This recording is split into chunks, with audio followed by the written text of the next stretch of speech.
Good morning.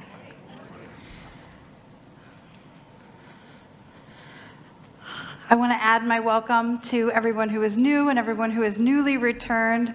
And I want to extend that also to the online campus. We see you out there. You think you're hiding, but we know you're there. Welcome, welcome. Thank you for spending your Sunday with us. Our talk title today is called Curiouser and Curiouser. And I think it's fun because everywhere, obviously this is an Alice in Wonderland reference, but it also, kind of pulls up a Harry Potter reference for the certain special kind of nerds in the room. Ollivander helps Harry pick his wand and says, "Curious, how curious." And there was something special about his wand that caught Ollivander's attention. And I think it's interesting that where I was finding this word curious, or especially curiouser, were all fantasy tales. They were all made up stories where there's some element of magic or fantasy, as in, this is not the way the real world works. The real world does not work in this realm of curiosity. And how very like a New Thought congregation to decide that we are going to approach life very differently than perhaps the larger culture, the larger society, and that we in fact are willing to go into a place that has traditionally been seen as unusual, unlikely, or might not work. Quite an introduction, eh? So, because we're working on our paths from our idea that every path leads home, from our annual theme, let's take a peek at the paths we might be pointing to today. We're looking at the path of self-responsibility, because everything we're going to discuss today around this idea of curiosity and wonder really requires being aware of our choices and our behaviors and our mindsets. We're going to look at connection, because this is very much something that impacts the way we are in relationship. And we're going to look at forgiveness. There might be some self-forgiveness, there might be some forgiveness of others, and certainly a forgiveness of our stance on the way we looked at the world before this conversation. The idea to talk about curiosity as a spiritual practice comes from this book, which is the 15 Commitments of Conscious Leadership. We just completed a 4-week class, and 46 people participated in this class, about half of them here from New Vision Center and half of them from centers and organizations all over North America. And the general consensus seems to have been, I'll let you guys fill it in, that this was really, really good. We need lots more. Yes?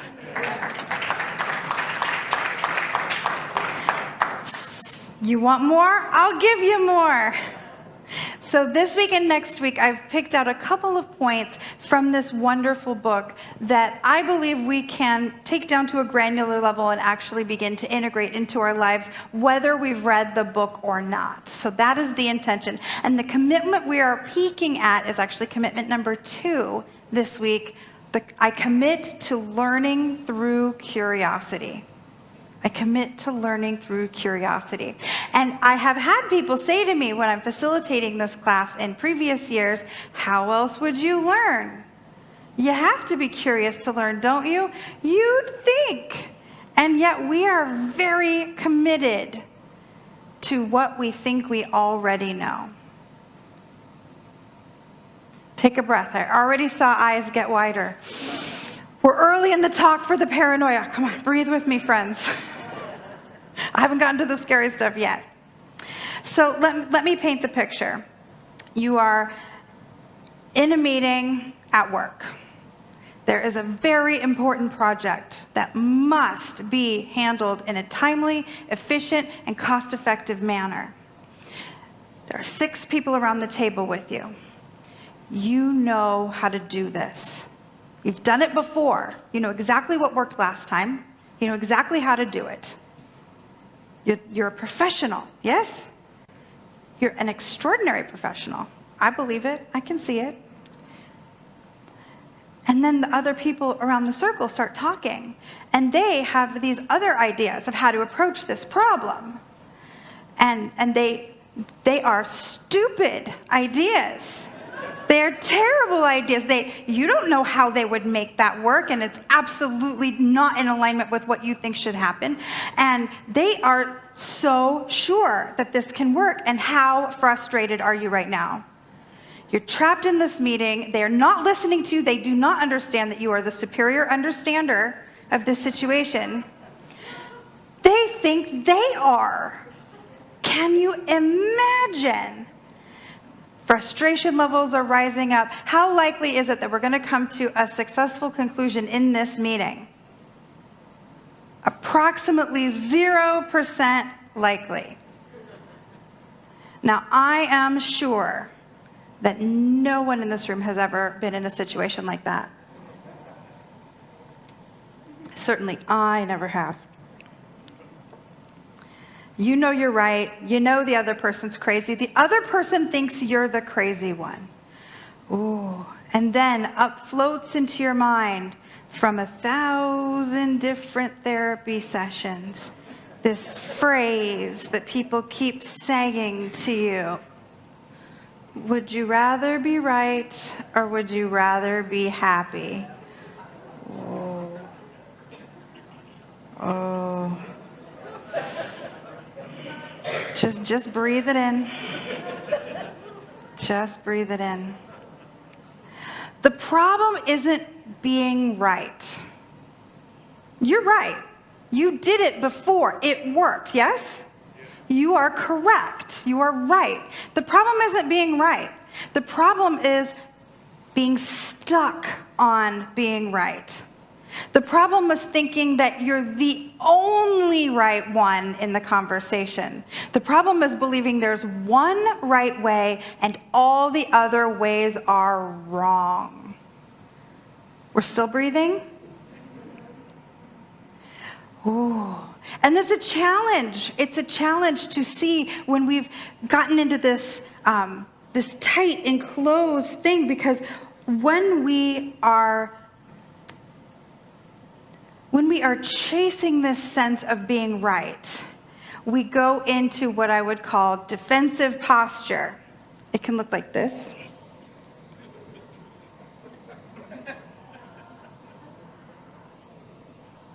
Just me? Yeah.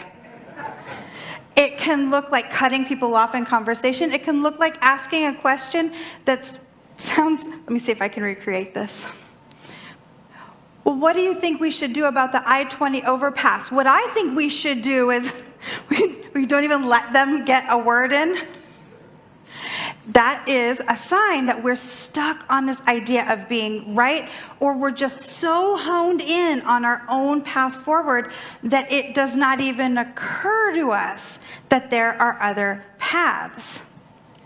It can look like fighting for why yours is right and theirs is wrong. It can look like defending your pattern of thinking or your progression of how you got to where you are. And it can really end in talking in circles. Ever been in the endless meeting where it just the circles never end? When we find ourselves in that endless meeting where nothing is shifting, everybody's saying the same thing over and over again, and nothing is moving, I am willing to bet everything I have and a small Pomeranian that everybody in the room is committed to being right. And from that place, nothing moves. Nothing moves. So a question we ask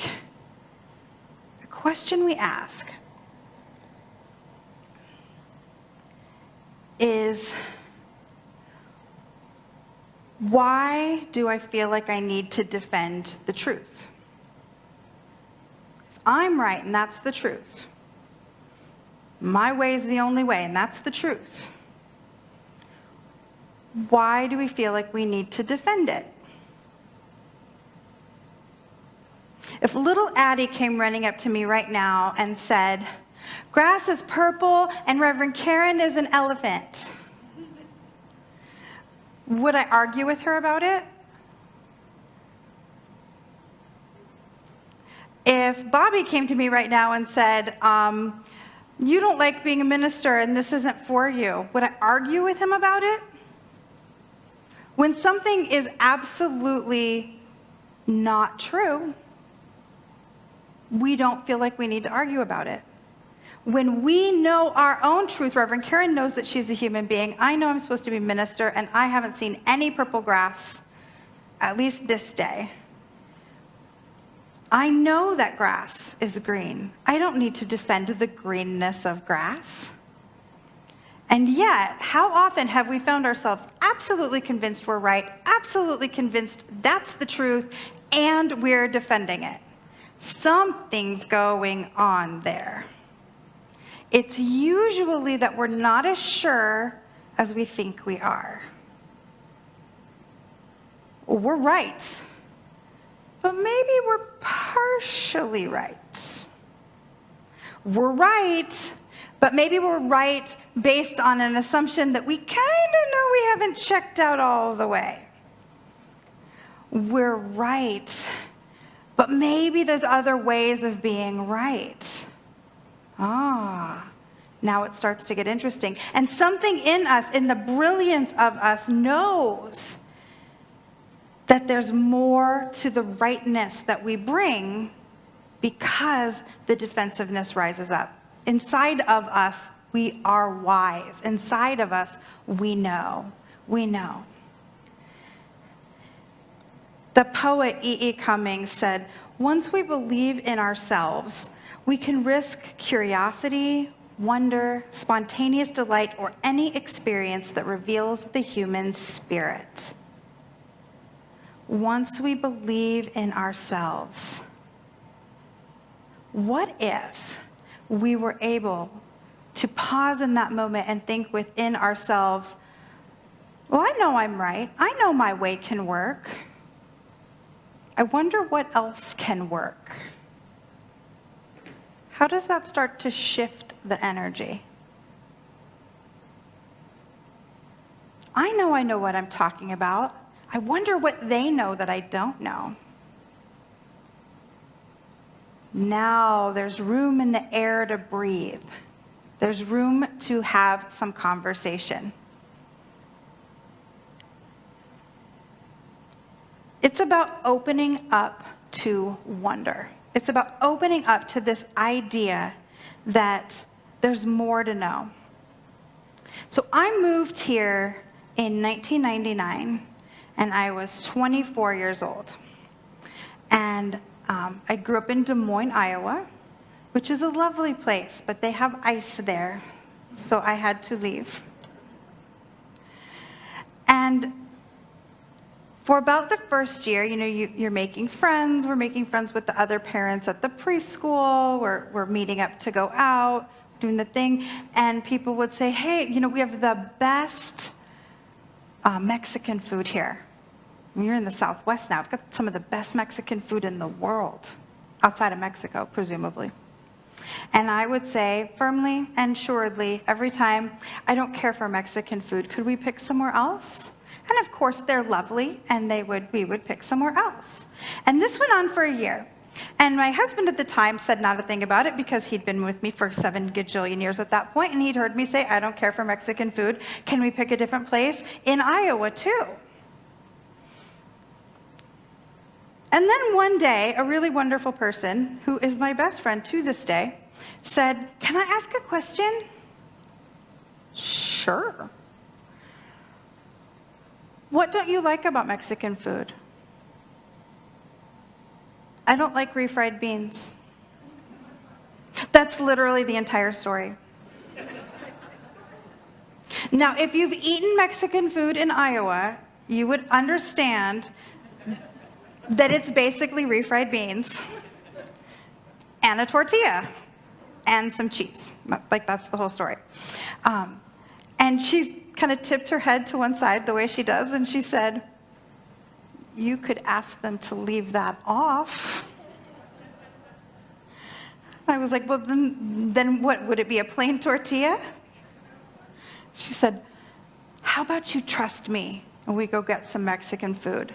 If I'm wrong, I'll buy dinner the next 3 times. But I bet you do like Mexican food.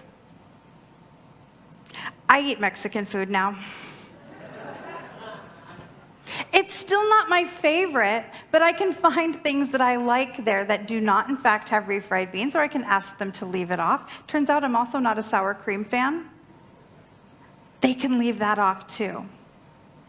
I had an assumption that based off of a couple of experiences, I knew the entirety of a nation's cuisine and my capacity to enjoy it. It's super realistic, right?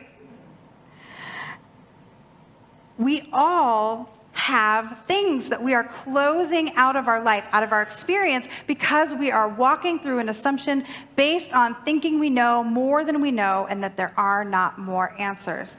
And all of that is fixed with curiosity, with being willing to open up to wonder.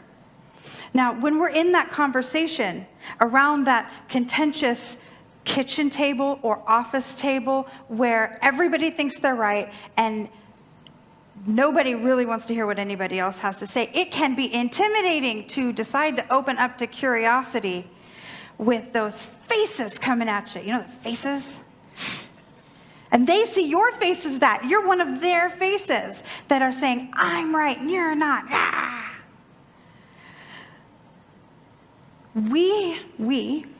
This collective we, as New Vision Center, have the benefit of having spiritual principles and beliefs to support us in moving out of that place of assumption and into a place of a deeper walk. And some of those come from our greater teaching and from our what we believe statements. So rather than pull an Ernest Holmes quote, I decided to just pull the actual precepts, some actual points that support us in this movement. The first one is we teach over and over again, everyone is whole, complete, and perfect because we are all out picturings of divine energy. We are already seated with perfection. It's true of me. I claim it, I am it. We say it at the end of service every week. It's true of everyone. It's true of the faces that are glaring you down in that meeting. Every single person is whole, complete, and perfect because they have the divine indwelling them. Very different than, gotta look out for number one. In corporate America, it's cutthroat. Which do we want to be? Both are right. Corporate America can be cutthroat, but we get to experience that which we put into it. Do we want to be someone who looks at the world as if everything is cutthroat, or do we want to be someone who looks at the world as if everyone is whole, complete, and perfect, even the people who do not currently agree with me? And the second precept is that everyone can become a revealer of truth. That voice of the divine that is indwelling every single person, that it is whispering truth into their heart. When we believe that about everyone, does it make sense not to be curious about how wisdom is showing up through them? It doesn't make sense, does it? If we really believe that Spirit is speaking through everyone, I can't chop enough times. Everyone. All of them, all of us, everyone.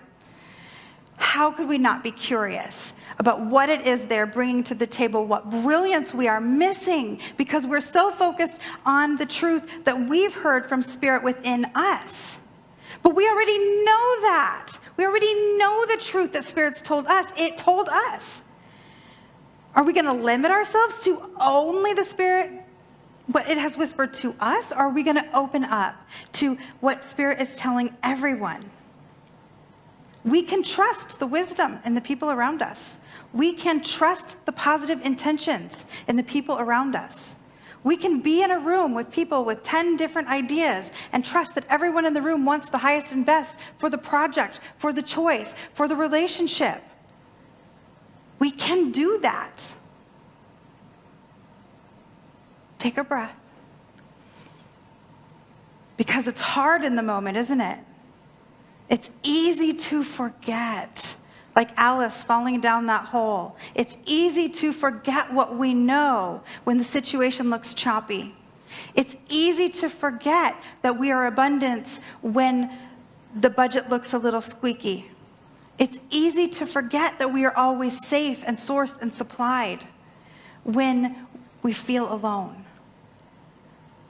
But that personal responsibility step is deciding over and over and over again to reset our attention on what we know every time, over and over, by going into these situations that feel fraught, seeking rather than pushing.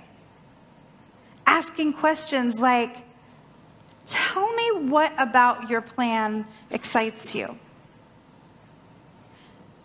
I'm wondering what you know that I don't know, because you are really into this idea. And so I'm thinking I might have missed a couple pieces. Fill me in. Even just tell me more. Tell me more. I'm curious about your perspective. I am willing to bet. Well, I already gave up the Pomeranian, and I'm not allowed to bet the pit bull. I am willing to bet that asking those questions that seek rather than push an agenda get us there. Curiosity is love in action. It's about being more interested in understanding than in winning. How might that impact a relationship? It may mean not getting your own way, but it may mean a better way.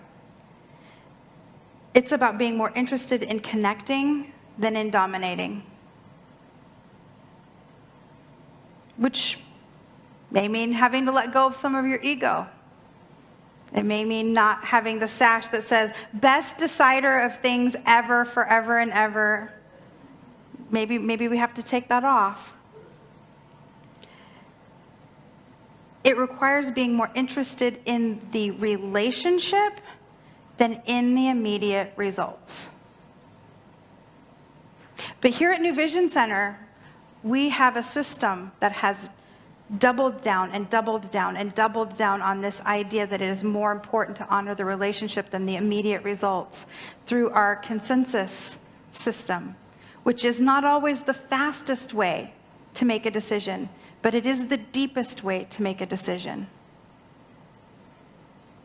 When we approach conversations and challenges and relationships with a deep, authentic wanting to understand each other and where we're coming from, not only do we feel that love more deeply and more authentically, but the decisions that come out of that relationship, they're stronger, more fueled, more fed by spiritual truth.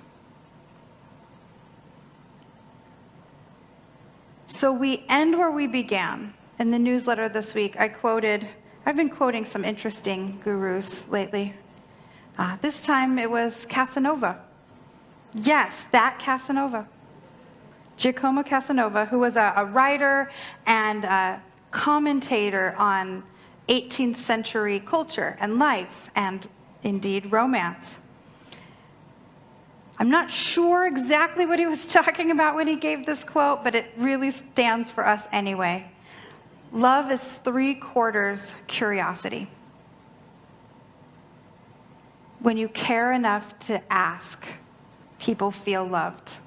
And from love, anything can happen. And so our invitation this week, and truly every week, is to choose to be love, to set aside being right or anything else that keeps us out of deep curiosity so that we can be that love everywhere we are.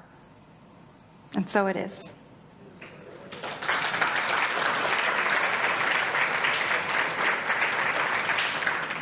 So let's anchor this in with some prayer.